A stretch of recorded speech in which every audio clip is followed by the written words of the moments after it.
everyone, this is Fantasy-esque and welcome back to Royal Clan in ClanGen, the Warrior Cats clan generator game.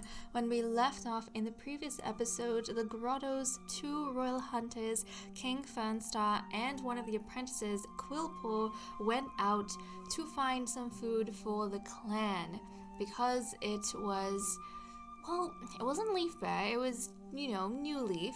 But I think hunting was still a little bit sparse in the area they went to. Quillpaw managed to find and hunt some lizards, which they both brought back to camp. It was a little bit of food, but it wasn't nearly enough, and we are not going to be able to feed all the cats that we have. Some cats who are satiated for now, but are not going to sleep with full bellies, and so they might actually start missing out on food, getting hungry in the next moon. I'm a little bit worried. Also, guys, in this episode, I'm fairly sure that it is going to be the final moon that the apprentices are staying as adolescents, and they're gonna be preparing to become warriors. So I don't know how this is going to go, especially if Frostpaw continues being poisoned. As it stands, Quillpaw seems like he is going to be in the running to actually become the prince or get the title of prince. So without further ado, let's dive to the leader's den and roll the dice to see how King Fernstar is going to handle the next gathering. Okay, I got a 10 on the D10, which is down clan, and I got a 4 on the D8, which is offend. And I think King Fernstar is probably feeling very protective over the clan right now and not wanting the other independent groups in the forest to get the wrong idea that maybe our clan is vulnerable and that they can come to the grotto. So okay, let's skip a moon and see what happens, guys. Royal Clan doesn't have enough prey for next moon. We know we need to focus on hunting. Down Clan runs late to the gathering, and King Fernstar encourages the other leaders to start without them. Down Clan relations have worsened. Despite the lethality of the poison that coursed through her, Scorch Moss has managed to stay alive, thank goodness. Lack of fresh kill has left Shining Stripe malnourished. No. Shining Stripe tells himself that he can't let these feelings consume him. Instead, he has to learn to live with it. Shining Stripe is no longer having constant nightmares, and I think he's overcome his grief. Ink Feather got very lucky and has managed to recover from the poison. Despite the lethality of the poison that coursed through him, Frostpaw has managed to stay alive. I hope he can do his final patrol, because I would be very sad for him if he wasn't able to do his final patrols. Fox Kid has gotten a stomach ache, Hound Kid has gotten a running nose, and that's all we have for the cats. Let's see, oh no, Frostpaw.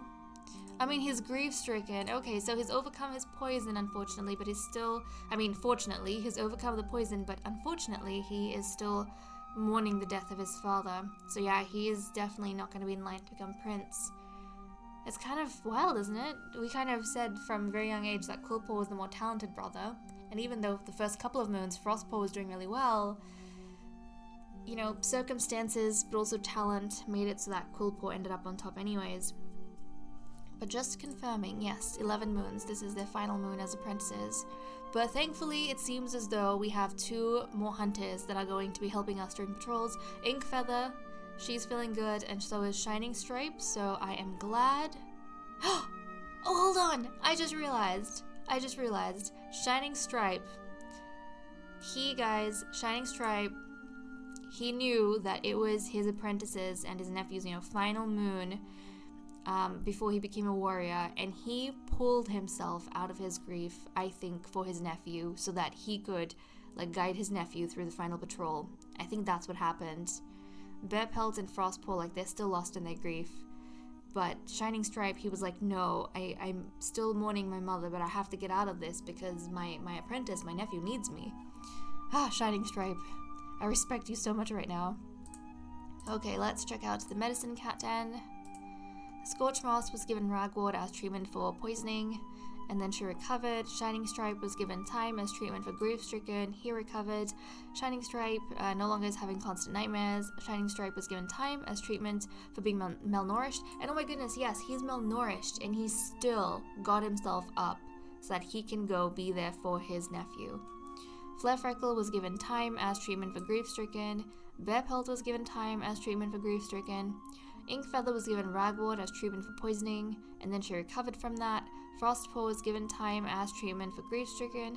Frostpaw was given ragwort as treatment for poisoning, and then it recovered from it. So the poison apparently is serious enough that your cats can die from it. Noted. Flailstorm gathered thyme, raspberry, and moss this moon. And that's all we have in the medicine cat den. Let's go ahead and see what's happening in relationships. When tucking in for the night, King Fernstar saw that his daughter Houndkit fixed his nest, which is really cute. King Fernstar pretends not to see his enemy Flailstorm cough up a hairball. And Flailstorm, interestingly enough, I don't know if I would count Flarefreckle as his enemy or as his friend or what's going on. They're kind of like frenemies, I think. I'm pretty sure he has a green bar and a red bar for her, so mixed feelings over there. Scorchmoss and Icicle Speck make fun of one another, but it sounds more like insults than playful banter. I think maybe for Fernstar, he doesn't have any green bars for Flailstorm, so I'm pretty sure he considers Flailstorm to be an enemy of his, even within the clan, right? Someone he just hates, despises. Flailstorm, I think he had the green bar before the red bar, so Flarefreckle is probably a friend that he has started to hate. Yeah, a friend that he no longer has good feelings for. Strange things, strange things. Scorchmoss and Icicle Speck roll up moss balls together. Icicle Speck is motivated by Scorchmoss's big smile. Foxkit thanked Icicle Speck for bringing him food. Houndkit calls out the clan for targeting Flailstorm. Flailstorm apologized to Houndkit for being rude the other day. I don't know what was happening here, but the fact that Houndkit defended Flailstorm before he apologized to her, shows that Houndkit is the bigger cat even though she's a kitten. Shining Stripe thinks Scorchmoss is very polite. Shining Stripe has a lot of fun with Houndkit, that's so cute. Flarefreckle calls to King Fernstar to catch her a fat mouse on his next hunting patrol. Flarefreckle feels like Ghostkit lied about something trivial. Flailstorm was complimented by another clan during the recent gathering, but Bearpelt wasn't.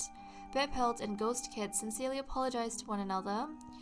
These two, who have share the same trait from when they're kittens, look the same, have the same eyes. Inkfeather dispels a bad rumor about Quillpaw. Inkfeather apologizes to her favorite son Ghostkit, but Ghostkit doesn't know why. Quillpaw asks Bearpelt to teach him how to sing so well. Frostpaw likes to sit near Inkfeather during conversations. Foxkit wishes that a clanmate liked him as much as they like Houndkit. Houndkit won't tell Ghostkit what she ate this morning, and Bearpelt says something that goes against Houndkit's morals. Interesting. Okay, well that's all we have for events, so let me cut the recording here and continue with the cat list. Okay, let's resume with the cat list. First up we have loyalties, where nothing has changed, so nothing new to report on this front. And relationships, I actually didn't notice anything new with the relationships either, like this time across anyone, but we'll quickly just go through the panels anyways. So we have Fernstar over here, nothing new that I noticed. Scorchmoss, nothing new that I noticed. Flailstorm as well. Now I was thinking a little bit about the whole hatred he has with Flarefreckle. I think Flarefreckle was probably a friend of Flailstorm's who he found convenient to blame, and that's where this hate comes from. But definitely not enemies. Maybe frenemies. But not an enemy in the way that the king views Flailstorm. Icicle Speck, wait, hold on, did I do 2 pages for him? There we go. Icicle Speck, I didn't notice anything interesting with him. Inkfeather, nothing interesting for her, but I feel like Inkfeather recovering so quickly from her poisoning and getting ready to go out and hunt is maybe Inkfeather's way of scrambling after the things that Fernstar said to her beforehand, that she was, well, what did he say, like an embarrassment to the warriors because of her constantly being sick and not helping out, stuff like that. I think she's wanting to show her loyalty to Fernstar by helping him with a hunt, hopefully holding back some food and getting his approval. Which I'm I'm happy that she's doing her thing to, you know, help feed her children and help feed the clan, but I don't like the way Fernstar was treating her. That makes me very unhappy because, like I said, the things she was going through was out of her control, so I'm not impressed with Fernstar. Nothing new with Bear Pelt over here. Shining Stripe, nothing new that I noticed for him. Flare Freckle didn't have anything either. Quillpaw, well, Quillpaw is Quillpaw. We have Frostpaw as well.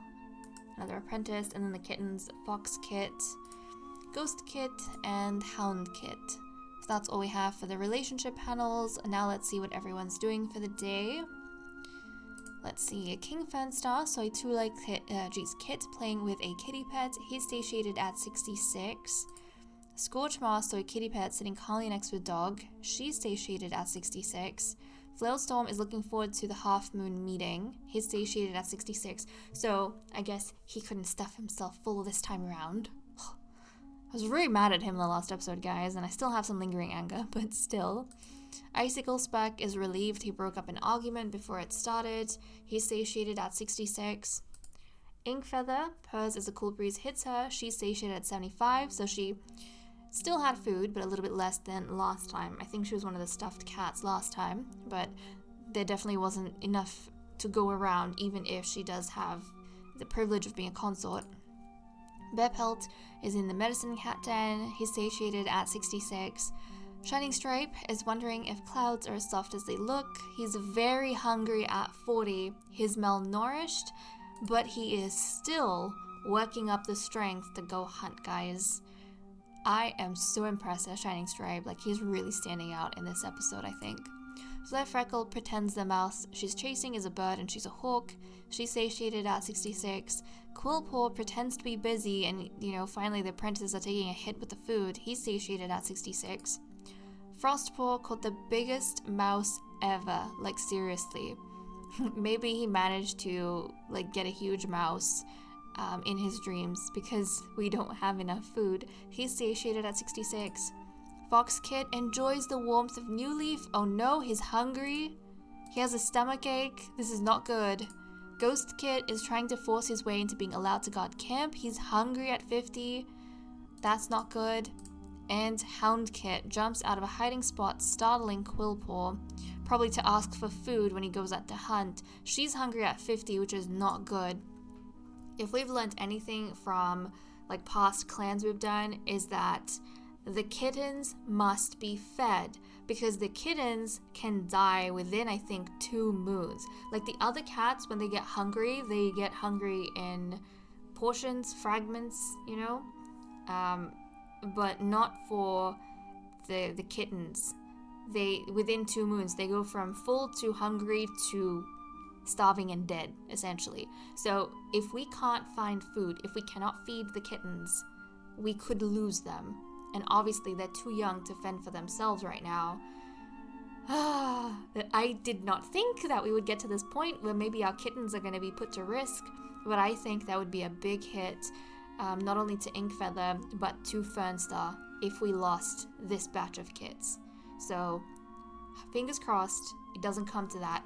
Now, with experience, I don't think we'll be very much surprised, but Quillpaw is still in the running to be the prince. He has 44 experience and his brother has 25, so the poisoning definitely held him back. He has not been able to catch up with his brother. I think Quillpaw is the type who would go, like, he's loyal. I feel like he would go visit his brother every single moon and he'd be telling his brother whatever he's learning. But Frostpaw doesn't have the, and you know, in his grief as well, he doesn't have the mindset, I think, to kind of soak in as much as he should. So he's gaining a little bit of experience, but like barely anything to make a difference. So okay, that's all we have for the cat list. Let me cut the recording here and we'll continue with patrols. Patrols are making me very nervous. So we have 7 prey currently and we need 25. We'll send out the Royal Physician first of all to see what he manages to grab. With the New Leaf Sun hidden behind cloudy drizzle, It's a damp day to find time. Proceed. With the drizzle hiding scents, Flailstorm almost walks straight past the thyme plant, but he stops, retraces his steps, and settles down to harvest it. So time was gathered, and we do have a patrol of 5 going, and I'm wondering if... I think this is the case, I'm not entirely sure, but the bigger the patrols are, you know, for example, if we just sent a patrol of 1 and we got a very small amount of prey, the number we get is probably smaller than if we send out a bigger patrol and we get a very small amount of prey, because there's more cats, so it makes sense that they'd catch more. So fingers crossed that is the case, but we have a patrol of 5.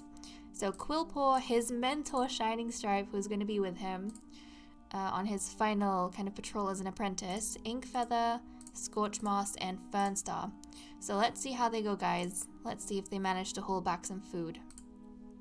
As the patrol heads out into the forest to hunt, Scorchmoss seems to be absolutely unconcerned with her duties, instead ambling along as though the prey is going to waltz into her paws. Last time this happened, we were worried, but she found a ton of mice. Hopefully this is the case this time. Scorchmoss doesn't bring home much, impressing nobody. Oh no, Scorchmoss, now is not the time to have that attitude, but we got a very small amount of prey in camp. And we got 17. We needed 25. We have 17. So again, we have just enough food. But hopefully that food goes to the kittens. Because if it doesn't, then our kittens could end up dying. Oh my goodness. How many can we feed?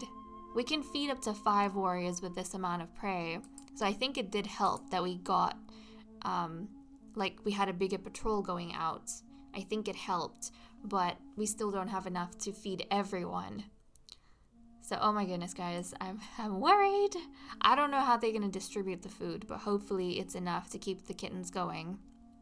But okay, guys, with that said and done, I am going to leave off here. Thank you so much for watching. I hope you all enjoyed, and I will see you all next time. Bye-bye.